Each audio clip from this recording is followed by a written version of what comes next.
Every book I read comes with a potential for a new first for me, and Dear Henry Love Edith was definitely a first for me. First for me in the sense that it's the first Christian book I'm giving less than 3 stars. Like, I never thought I would ever give a Christian book less than 3 stars because it's just the fact that it's a Christian book means there are probably things I can learn from it, and it will probably edify me in some way. But there are always exceptions, and Dear Henry Love It is clearly the exception to this unofficial rule of mine. And with that, I'm going to say welcome to Based on Faith, where I talk about books based on my faith in Christ. Today, if you've realized or not realized yet, I'm going to be talking about Dear Henry, Love Edith. This book is marketed as a Christian romance. It's authored by Becca Kinzer, and I discovered this book at Barnes & Noble. I went there with a friend, and browsing through the Christian fiction aisle, I saw it, and I was this close to purchasing it, but I decided to loan it with the library first. It's something I'm doing now, where I loan books with the library first if it's available, and then purchase it if I actually enjoyed it so that I own it. And thank God I did that because I would have really mourned the loss of my money. This book.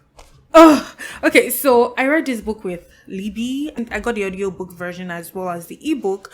So I listened to the audiobook while following along with the ebook. And I'm just going to describe the story very quickly. What exactly drew me to the story? The fact that it's like a mistaken identity book. I enjoy mistaken identity tropes, and then they were exchanging letters. So there's just something about exchange of correspondences, be it letters or text, that just excites me when I see it in a book. So I just finished reading Divine Rivals and Ruthless Vows, where they exchange a lot of letters, and I was still feeling in the mood for a book where we saw exchange of letters. And when this came up, I was like, okay, let's read it. And it's Christian romance, so that's a book I can talk about here. So I'm just going to describe this book very quickly. It was disappointing, but let's talk about why exactly I was interested in it.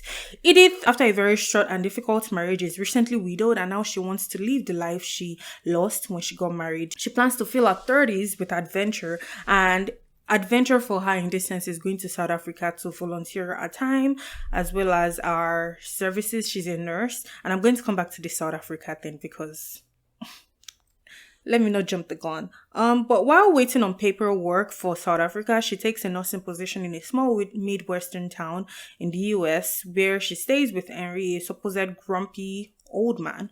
And Henry isn't super thrilled to have Edith, an assumed elderly widow. Henry assumes that Edith is an elderly widow and he's not super excited to have her be his house guest, but anything for his niece because his niece requested this. Henry and Edith somehow never do the initial hellos you give a guest when they come to your home, like just to have them be welcome and just show them around the place before they start staying, because Henry is working days and Edith works nights. So I guess they just missed that initial polite welcoming. Because they never actually met each other, they started exchanging letters to each other and started opening up personal parts of their lives to each other.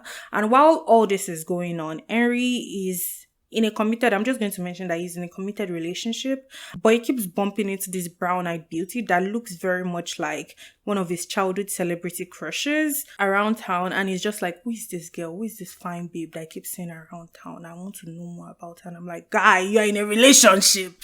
Why do you have strained eyes when you're in a very committed relationship where you're thinking of marriage? And sure, you're having doubts about that relationship, but the fact that you're in a relationship with someone means you're committed to them. And I just did not. This is one of the reasons why I did not like Henry at all. So back to the synopsis. How will Henry handle the fact that this brown-eyed beauty he keeps seeing around town is his not-so-old house guest? How will Edith handle a love that might require her to give up her dreams? And how is this a Christian book when Henry is clearly cheating, emotionally or not, on his girlfriend? How is this a Christian book when there are barely any mentions of God or shows of Christian values? Question that needs answer, and that is the main reason why I am not a big fan of this book. That's one of the main reasons why I'm not a big fan of this book. If in case you missed it, Henry is not an old man, he's in his 30s. So let's talk about what I liked about this book.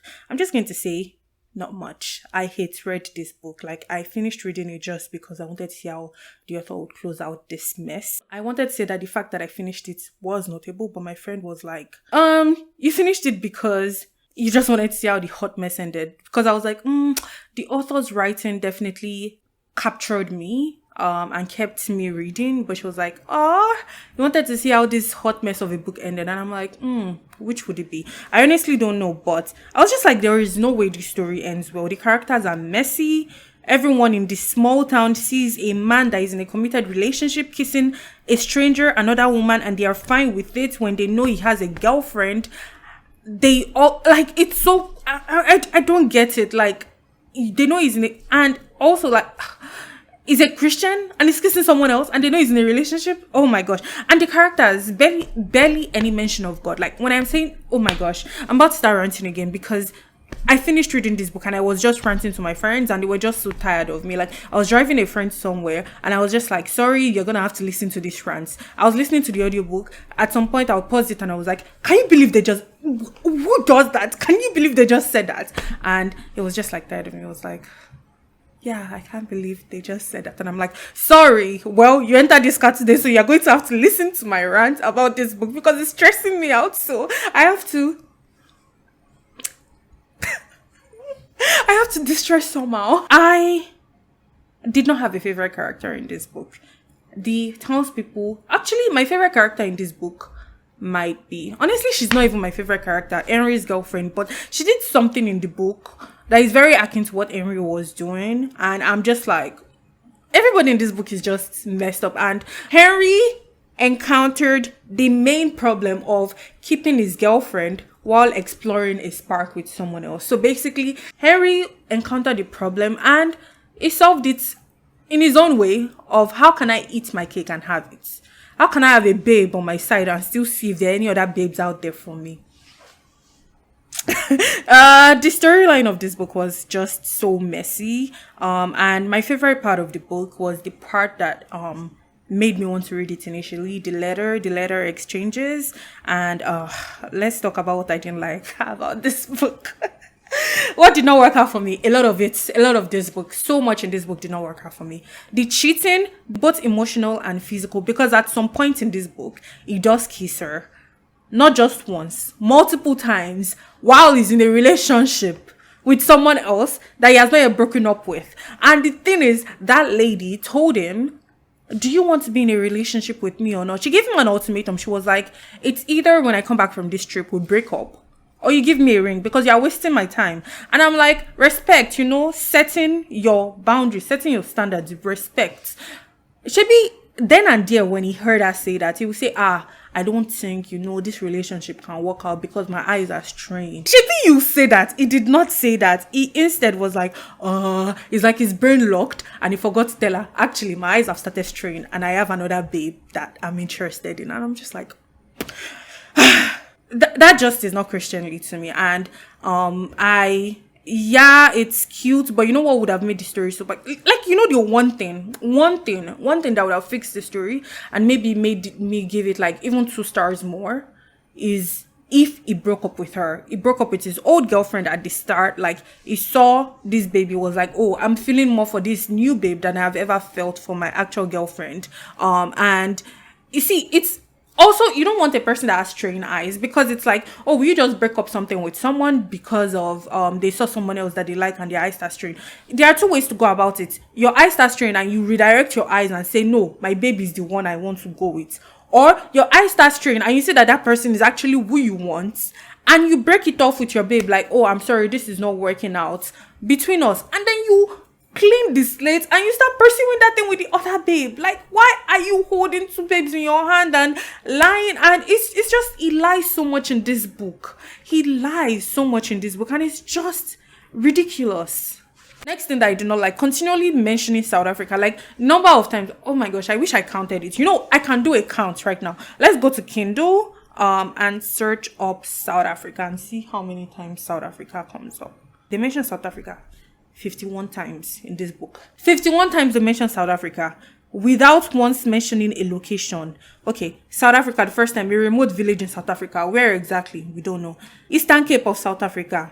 Okay, that's nice. But what's the town? What's the exact town you are going to? We don't know. A little village in South Africa. It's like every single time they talk about South Africa, they talk about it in the sense of like it's a small village. or it's like a group of villages. And I'm like, girl, at least mention, are you going to Johannesburg? Are you going to Cape Town? Are you going to Pretoria? Where exactly are you going to? At least where is close to the location you are going to? Even when they mention the airport, they still mention it like South Africa. And I'm like, girl, you should have done a bit more research. It's given someone from South Africa is coming to the US, and every time they mention the US, they're like the United States, the United States, the United States. I'm going to the United States to volunteer. I'm going to the United States. Where exactly? Where exactly? It's a huge country. In the same manner, South Africa is a huge country. So where exactly in South Africa? It was just very, I clocked something that I'm not going to be mentioning here. Henry's character I did not like in this book. He's very all or nothing. And aside his character in terms of like relationships, romantic relationships, he owned a company, like, you know, a family company. He took over a family company, and his assistant was telling him about these grants they should apply for. He never applied for it. The assistant applied for it. They got it, and then something came up, and he was just about to throw away the opportunity, which was a big, like, an immense opportunity for them. It was about to throw it away. It's very all or nothing, because you didn't even work for it. You see that it's a great opportunity and you just want to throw it away. And the assistant came up with like another solution that was like, get your family, this is a family business, get your family members to help out in this moment of need. You don't just have to throw away the opportunity. Like, why are you so stupid? I think that's my problem with Henry. It's some Edith is like one of the redeemable characters in this story for me, to be very honest, but she's a bit inflexible. I also understand her inflexibility because she loved somebody and the person made her give up her dreams, and now in pursuing a new romantic relationship that she wasn't even looking for, she doesn't want to give up her dreams. I feel like it's okay sometimes to sit down with dreams you had and then go, okay, is this dream still what I'm pursuing? Like, is this still what I want? And if it's not what you want anymore, redirect yourself. And again, I'm not saying women should give up their dreams for men, but I just think even if a man was not involved, if something else came up and she was desiring something else more than what she had desired before, it's okay to sit down and see if you need a redirection. You don't just have to go one way. In the South Africa storyline, they mentioned HIV and tank pills, and the moment they brought up HIV and tank pills as a plot line, I was just like, oh my gosh, I would not recommend this book. I really would not recommend this book.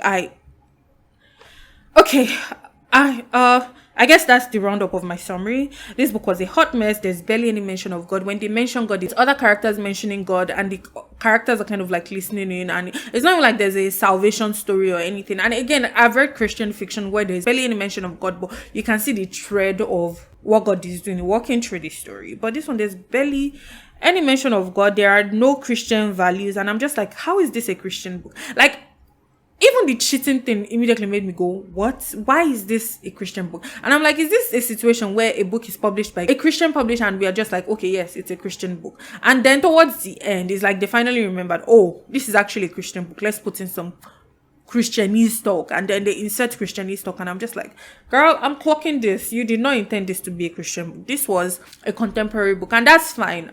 There's nothing wrong with contemporary books. I read a lot of contemporary romance, but it's just like when I'm expecting to see God in a story and I don't see God in the story, it's false advertisements. I gave the book 2 stars. I'm rethinking to 1 star. I don't know, we'll see. But with that, I'll say thank you for staying till the end of this video review. That was a not recommended read of mine at all, and I just needed to rant about it. So thank you for staying to the end of today's review. Don't forget to subscribe, hit the notification bell if you want to get notified when I post new videos. And if you actually enjoyed today's video, like it, and tell me, when you think of Christian fiction, when you think of Christian romance, what would have to be in the book for you to go, this is Christian fiction, this is Christian romance, this is not Christian fiction, this is not Christian romance.